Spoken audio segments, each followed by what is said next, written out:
अनाज की तलाश करते करते थोड़ी दूर आ गई थी। तभी अचानक से हल्की बारिश शुरू हो गई।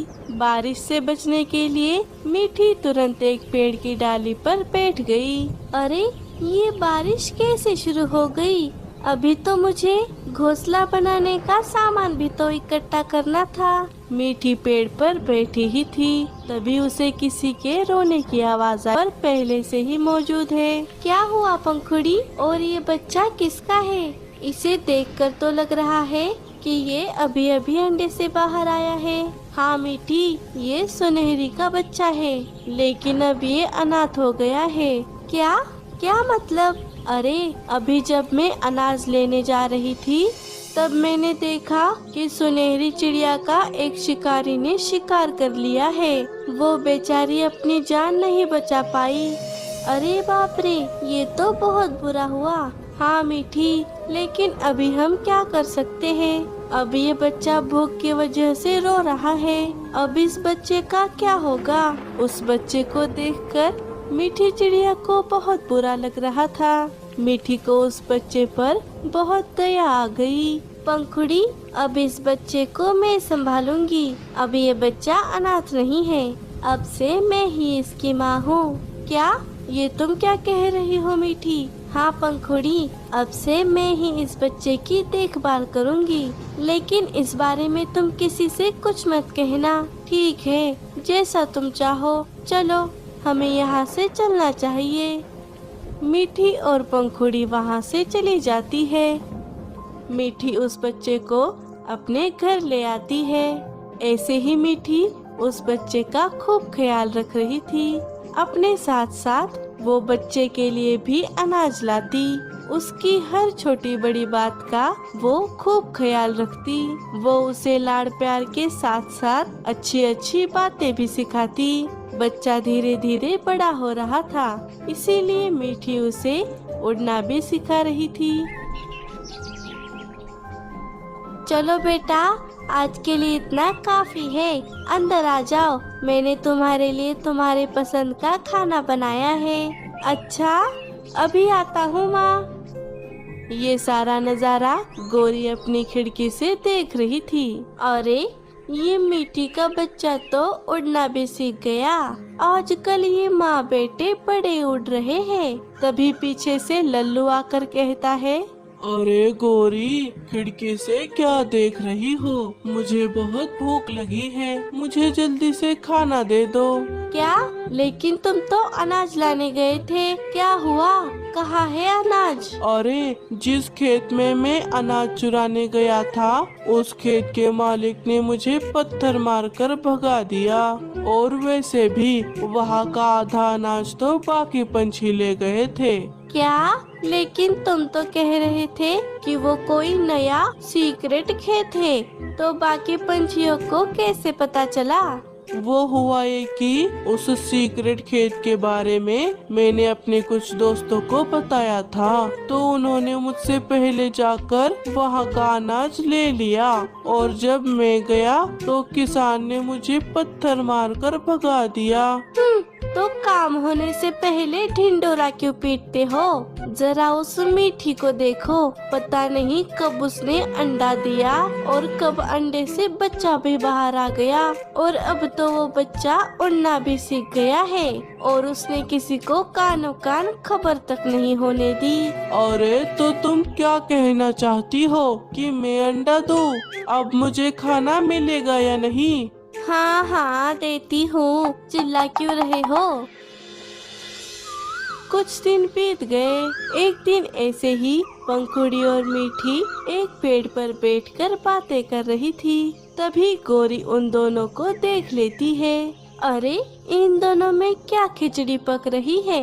हाँ मीठी, लेकिन तुम्हें ये बात उसे क्यों बतानी है कि तुम उसकी असली माँ नहीं हो? वैसे भी ये बात तुम्हारे और मेरे अलावा किसी को मालूम नहीं है, तो उसे किसी और से पता चलने का डर भी तो नहीं है। अरे पंखुड़ी, आज नहीं तो कल मुझे ये बात मोनू को बतानी ही है। और तुम तो जानती ही हो, झूठ ज्यादा दिनों तक नहीं छुपता है। कुछ ही दिनों में मैं खुद से ही उसे सारी बात बता दूंगी। ठीक है, जैसी तुम्हारी मर्जी। उन दोनों की सारी बात गौरी कव्वी सुन लेती है। अच्छा, तो ये बात है। तभी मुझे लग रहा था कि दाल में कुछ काला है, लेकिन यहाँ तो पूरी दाल ही काली है। मीठी, तूने ये बात छुपाकर अच्छा नहीं किया। अब देख मैं क्या करती हूँ। गौरी सीधा जाकर लल्लू को सारी बात बता देती है। क्या? ये मीठी तो बड़ी शातिर निकली गौरी, लेकिन उसने ऐसा क्यों किया होगा? अरे बुद्धू, अगर उसने पहले उसे बताया होता तो उसका वो बच्चा उसे छोड़कर चला जाता, और फिर तो वो चील बैठे ही है शिकार करने।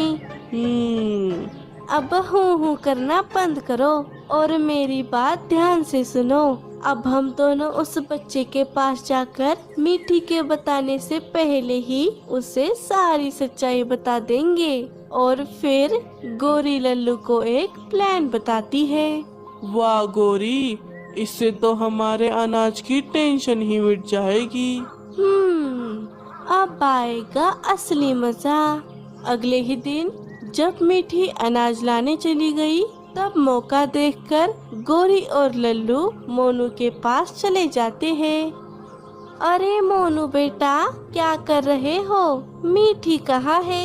कहीं बाहर गई है क्या? हाँ, माँ अनाज लाने गई है। अरे बेटा, क्या बात है? तुम उदास लग रहे हो। कहीं तुम्हें अपनी असली माँ की याद तो नहीं आ रही? असली माँ मतलब? और मुझे मेरी माँ की याद क्यों आएगी? वो तो अभी अभी अनाज लाने गई है। अरे मेरे भोले मोनू, ये मीठी नहीं, तुम्हारी असली माँ के बारे में बात कर रहे हैं, जिसे चीलों ने मार दिया था। ये मीठी तेरी असली माँ थोड़े ही है। अरे आंटी, आपकी तबीयत तो ठीक है ना? आप कुछ भी क्या बड़बड़ा रही है? ठीक है, अगर हम पर विश्वास नहीं तो रहने दो। हम तो बस तुम्हें ये बताने आए थे कि एक शिकारी जिसने तुम्हारी असली माँ को मारा था, वो अब तुम्हारी तलाश में है, और उसे अगर तुम यहाँ पर मिले तो वो तुम्हारे साथ साथ तुम्हारी नकली माँ यानी मीठी को भी मार देगा। क्या? हाँ बेटा, क्या तुम चाहते हो कि तुम्हारी वजह से तुम्हारी नकली माँ मर जाए, जिसने तुम्हें इतना संभाला, खिलाया पिलाया, उड़ना भी सिखाया? उसे तुम मरने दोगे क्या? नहीं नहीं, मेरी वजह से मेरी माँ को कुछ नहीं होना चाहिए। मैं अपनी माँ से बहुत प्यार करता हूँ, है ना बेटा? तो अब मेरी बात ध्यान से सुनो। तुम सीधा चील के पास जाओ और खुद को उनके हवाले कर दो। हाँ, अगर तुम वहाँ नहीं गए तो वो तुम्हें ढूंढते ढूंढते यहाँ आ जाएगा, और फिर तो तुम और तुम्हारी नकली माँ तो गए। नहीं नहीं, मैं अभी उस शिकारी के पास जाऊंगा और उनसे कहूंगा कि आप मुझे खा लीजिए, लेकिन मेरी माँ को कुछ मत कीजिए। वाह वाह बेटा, तू तो बड़ा समझदार है। जा जा, अब समय बर्बाद मत कर। हाँ हाँ, जाओ जाओ, वरना अगर मीठी आ गई तो वो तुम्हें जाने नहीं देंगी। लल्लू और गौरी मोनू को अपनी बातों में फंसा लेते हैं। भोला मोनू चील के पास चला जाता है। वाह, क्या बात है, मजा आ गया गौरी। अब ये चील के पास जाएगा, फिर चील इसे खाएगा, और फिर चील हमें इसका बहुत बड़ा इनाम देगा। गौरी का प्लान कभी फेल होता है भला? लेकिन तुमने चील भाई से ठीक से बात तो की है ना? हाँ हाँ, तुम चिंता मत करो। थोड़ी देर बाद मीठी अनाज लेकर वापस घोंसले में आ गई। मोनू बेटा, मोनू, अरे ये लड़का कहाँ चला गया? मीठी घोंसले के बाहर आ गई। क्या हुआ मीठी, मोनू को ढूंढ रही हो? हाँ, लेकिन तुम्हें कैसे पता? तुमने उसे कहीं देखा है? हाँ हाँ, देखा है। वो तो चील के पास गया है। क्या? चील के पास? लेकिन क्यों? वो तो कह रहा था कि तुम उसकी असली माँ नहीं हो। पता नहीं क्या बड़बड़ा रहा था। क्या? लेकिन उसे ये सब किसने बताया? मुझे अभी उसे वहाँ से ले आना होगा।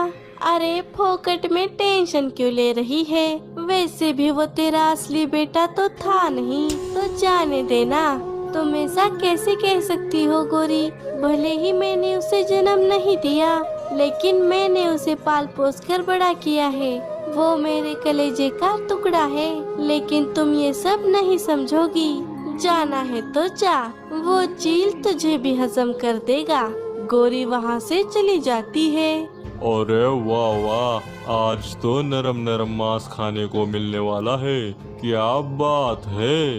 वैसे कभी कभी ये कौवे बड़ा अच्छा काम करते हैं। अगर मुझे रोज ही ऐसे मुफ्त के शिकार मिलने लगे तो क्या बात है। क्या सोच रहे हैं अंकल?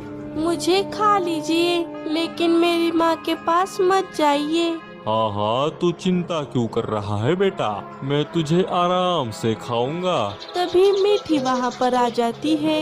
रुको, इस बच्चे को मत खाओ। अगर तुम्हें खाना ही है तो मुझे खा लो। ये तो भूखा बच्चा है, इसे खाकर तुम्हें क्या मिलेगा? माँ, तुम यहाँ क्यों आई हो? तुम जाओ यहाँ से। कहानी में ट्विस्ट। ए चिड़िया, क्या तुझे अपनी जान प्यारी नहीं? नहीं, मुझे मेरा बेटा अपनी जान से भी प्यारा है। मोनू बेटा, ये देखो, मैंने तुम्हारे लिए एक फल लाया है।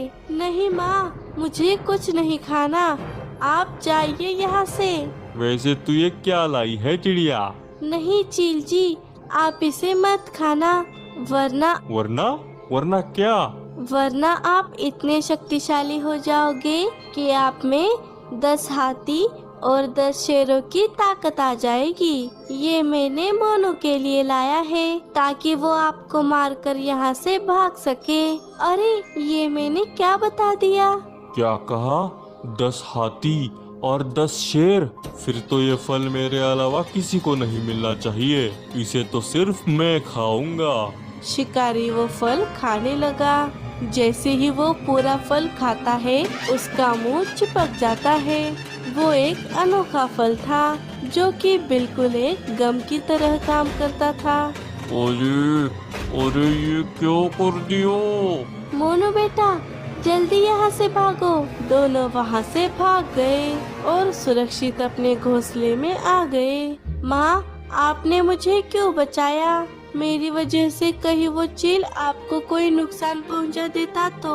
मोनू, मुझे कुछ नहीं होता। मैं भले ही तुम्हारी असली माँ नहीं हूँ, लेकिन मैं तुमसे बहुत प्यार करती हूँ मेरे बेटे। आइंदा से अपनी माँ को बिना बताए कहीं मत जाना, समझे? हाँ माँ।